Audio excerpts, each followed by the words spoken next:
இதுக்கு முன்னாடி பார்த்த எல்லா வீடியோஸுமே இந்த சாஃப்ட்வேரோட சின்னதாக ஒரு அண்டர்ஸ்டாண்டிங் உங்களுக்கு வந்து கிடச்சிருக்குன்னு நினைக்கிறேன். இந்த சாஃப்ட்வேர் வந்து புரியாமல் இருந்த இடத்துல எது எந்த இடத்துல இருக்குது அப்படின்னு ஒரு பேசிக்ஸ் அண்டர்ஸ்டாண்டிங் கிடச்சிருக்குன்னு நினைக்கிறேன். இதுக்கு மேலே நீங்கள் உங்களோட க்ரியேட்டிவிட்டி யூஸ் பண்ணி இருக்கிற டூல்ஸ் யூஸ் பண்ணி எஃபெக்ட்ஸ், ட்ரான்சாக்ஷன், கீ ஃப்ரேம் இதெல்லாம் யூஸ் பண்ணி நீங்கள் உருவாக்குன வீடியோ எப்படி எக்ஸ்போர்ட் பண்ணுறேன்னு சொல்லி பார்க்கலாம். அது பார்க்கறதுக்கு முன்னாடி இன்னொரு விஷயம் சொல்லி ஆகணும். இப்போ நீங்கள் பார்த்தது எல்லாம் பார்த்தீங்கன்னா Premiere Pro basics to advance level classes ஃபுல்லாக பார்த்தீங்க. நெக்ஸ்ட் ப்ரோ லெவல் எடிட்டிங்க்கு யூஸ் பண்ணுற எடிட்டிங்ஸ் வந்து பார்க்கலாம். அது வந்து செகண்ட் செமினாரில் பார்த்தீங்கன்னா வரும். இதில் பார்க்காத ஸ்பெஷல் எடிட்டிங்ஸ்லாம் வந்து பார்க்க போகிறீங்க. அதில் என்னென்ன பண்ண போகிறோம்னா ப்ரீமியர் ப்ரோவில் பேசிக்ஸ் கலர் கரெக்ஷன்ஸ் வந்து எப்படி பண்ணுறது, ஒரு நார்மல் ஆடியோவை எப்படி வந்து குவாலிட்டியாக எடிட் பண்ணுறது, எப்படி ஒரு தேர்ட் பார்ட்டி டைட்டில் இம்போர்ட் பண்ணி மூவியில் வர மாதிரி அந்த டைட்டில் கார்ட்ஸ் எல்லாம் வந்து எடிட் பண்ணுறதுன்னு சொல்லி பார்க்கலாம்.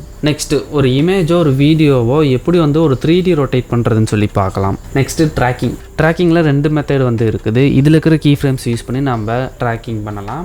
இல்லைன்னா ஆஃப்டர் எஃபெக்ட்ஸோட லிங்க் பண்ணி பார்த்தீங்கன்னா ட்ராக் பண்ணி வந்து ஒர்க் பண்ணலாம். நெக்ஸ்ட்டு ஃபோட்டோஷாப்பில் எப்படி லிங்க் பண்ணி வந்து ஒர்க் பண்ணுறது அப்படின்னு இது எல்லாமே வந்து நெக்ஸ்ட் செமினாரில் பார்த்தீங்கன்னா வரும். இந்த கோர்ஸுக்கு நீங்கள் பே பண்ண காசுக்கு கம்மியாக தான் பார்த்தீங்கன்னா அந்த கிளாஸஸோட கோர்சஸ் ப்ரைஸ் வந்து இருக்கும். ஓகே, இப்போ வந்து ஒரு வீடியோ வந்து எப்படி எக்ஸ்போர்ட் பண்ணுறது சொல்லி பார்க்கலாம். இப்போ ஆல்ரெடி பார்த்தீங்கன்னா ஒரு சேனலுக்கு பார்த்தீங்கன்னா நான் எடிட் பண்ணி வந்து வச்சுருக்கிறேன். ஸோ இது எல்லாமே நான் போன கிளாஸில் சொல்லி கொடுத்தல அதில் இருக்கிற எல்லாமே பார்த்தீங்கன்னா இதில் வந்து யூஸ் பண்ணியிருக்கிறேன். ஓகே, இப்போ நம்ம எடிட் பண்ணி வச்சுக்க ப்ராஜெக்ட் ஃபைலை எப்படி எக்ஸ்போர்ட் பண்ணுறதுன்னு சொல்லி பார்க்கலாம். உங்களுக்கு வந்து ஃபாஸ்ட்டாக எக்ஸ்போர்ட் ஆகணும் அப்படின்னா ஃப்ரீ ரெண்டரிங்னு சொல்லி ஒன்று இருக்குது. அந்த ரெண்டரிங்கில் வந்து ஜஸ்ட்டு நம்ம வந்து பார்த்தீங்கன்னா என்ட்ரு அழுத்தணும்னா போதும், ஆட்டோமேட்டிக்காக ரெண்டர் ஆகும். அதாவது என்னென்னா இங்கே ரெட் கலரில் இருக்குது பார்த்தீங்களா, இது வந்து எக்ஸ்போர்ட் பண்ணுறதுக்கு ப்ளே பண்ணுறதுக்கு பார்த்தீங்கன்னா ஜிபியோட பவர் அதிகமாக வேணும். ஸோ இதை நம்ம கொஞ்சம் கம்ப்ரெஸ் பண்ணிட்டு எக்ஸ்போர்ட் பண்ணும்போது குவாலிட்டியாக வந்தால் எப்படி இருக்கும். ஸோ கிட்டத்தட்ட அது மாதிரி தான். இப்போ இந்த இடத்துல வந்து பார்த்திங்கன்னா சும்மா நான் வந்து ஒரு என்ட்ரு அழுத்தினேன்னா ரெண்டரிங் ஆகும். இது ரெண்டரிங் கம்ப்ளீட் ஆச்சுன்னா இது ஃபுல்லாக பார்த்தீங்கன்னா க்ரீன் கலராக வந்து மாறிடும். இது கொஞ்சம் பார்த்திங்கன்னா எஃபெக்ட்ஸ்க்கு அதிகமாக போட்டு வச்சுக்கிற ப்ராஜெக்ட்டு. இதை நாம் வந்து ரெண்டரிங் போட்டோம்னா கொஞ்சம் லேட் ஆகும். அதனால் நான் இன்னொரு ப்ராஜெக்ட்டில் ஒரு சின்ன வீடியோ வச்சுருக்கிறேன். இதை நான் சிம்பிளாக பார்த்திங்கன்னா டக்குன்னு வந்து ரெண்டரிங் போட்டு காட்டணுங்கிறதுக்காக நான் கட் பண்ணி வைக்கிறேன். இதை நான் வந்து இப்போ சும்மா ஃப்ரீ ரெண்டரிங் வந்து போட்டு காமிக்கிறேன். ஃப்ரீ ரெண்டரிங் அப்படின்னா ஜஸ்ட்டு டைம் லைனை கிளிக் பண்ணிவிட்டு ஒரு என்ட்ரு அழுத்திங்கன்னா போதும், ஆட்டோமேட்டிக்காக பார்த்தீங்கன்னா ஒரு ரெண்டரிங் வந்து நடக்கும். இது வந்து டைம் லைன் மட்டும் பார்த்தீங்கன்னா கம்ப்ரெஸ் பண்ணும். வீடியோவில் எந்த குவாலிட்டி லாஸ் ஆகாது, டைம் லைனில் மட்டும் பார்த்தீங்கன்னா கம்ப்ரெஸ் ஆகும். இப்போ கம்ப்ரெஸ் ஆகும்போது என்ன நடக்கும்னா நம்ம ஸ்மூத்தாக பார்த்தீங்கன்னா எடிட்டிங் வந்து பண்ணலாம். இப்போ இந்த இடத்துல நல்லா பார்த்தீங்கன்னா தெரியும் க்ரீன் கலரில் வந்து ஆயிடுச்சு. இப்போ உங்களுக்கு ப்ளே பண்ணிங்கன்னா ப்ளே பேக் பார்த்தீங்கன்னா செம்ம சூப்பராக வந்து இருக்கும். ஏன்னா ஆடியோ பார்த்தீங்கன்னா ஃப்ரீ ரெண்டரிங் பார்த்தீங்கன்னா ஆயிடுச்சு. இப்போ எக்ஸாம்பிளுக்கு இப்போ இந்த இடத்துல வந்து சரி வந்து ப்ளே ஆக மாட்டேங்குது, லேக் ஆகுதுன்னு வச்சுக்கோங்க. இதை மட்டும் பர்டிகுலராக நம்ம வந்து ரெண்டரிங் பண்ணாலும் போட்டு பார்க்கலாம். இப்போ எப்படின்னா இந்த இடத்துல வச்சு ப்ரிவியூஸ் எபிசோட்லேயே சொல்லியிருப்பேன் இந்த மார்க் எப்படி யூஸ் பண்ண சொல்லி.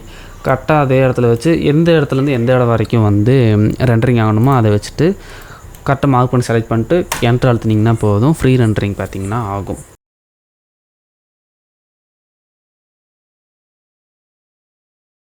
ஸோ இது பார்த்திங்கன்னா 2K ரெசல்யூஷன் வீடியோ. இதை பார்த்திங்கன்னா ஃபுல்லாக 2Kல தான் எல்லாமே வந்து எடிட் பண்ணியிருக்கிறேன்.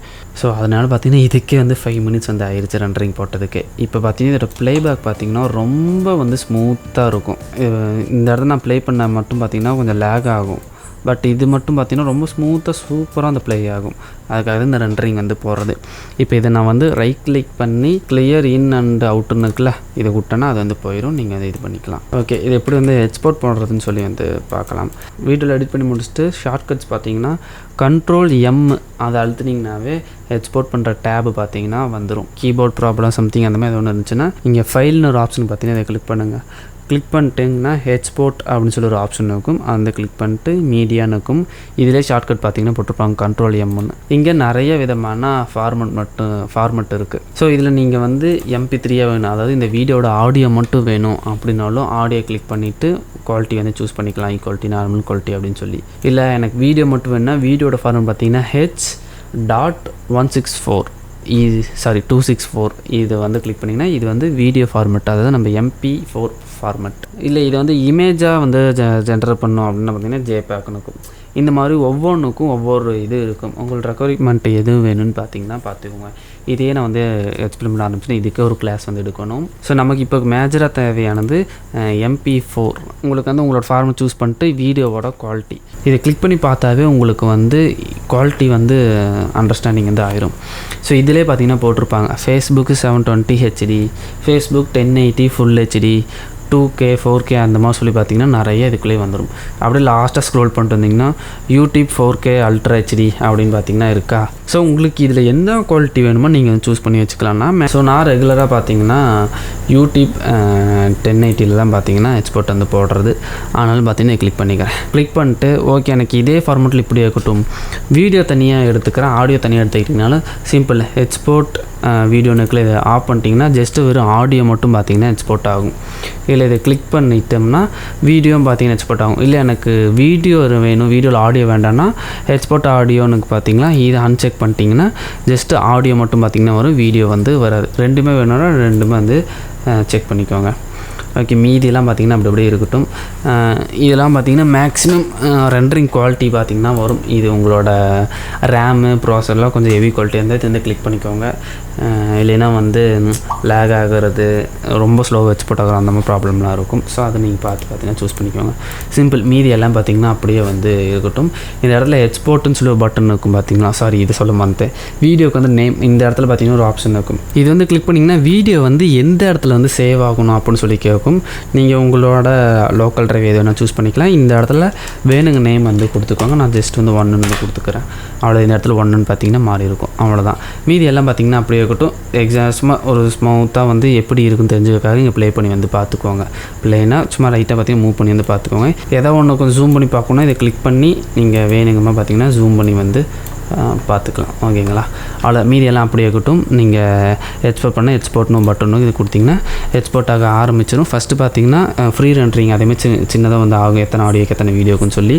அது ஆனதுக்கப்புறம் பார்த்தீங்கன்னா எக்ஸ்போர்ட் ஆகி வந்து முடிஞ்சிடும். இப்போ நீங்கள் பார்த்த எல்லா எபிசோடும் மறுபடியும் திரும்ப பார்த்தீங்கன்னா கண்டிப்பாக வந்து அண்டர்ஸ்டாண்டிங் வந்து ஆகும்.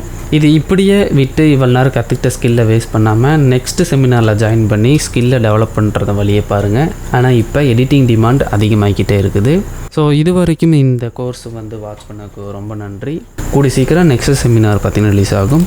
Wait and watch. Thank you. Bye.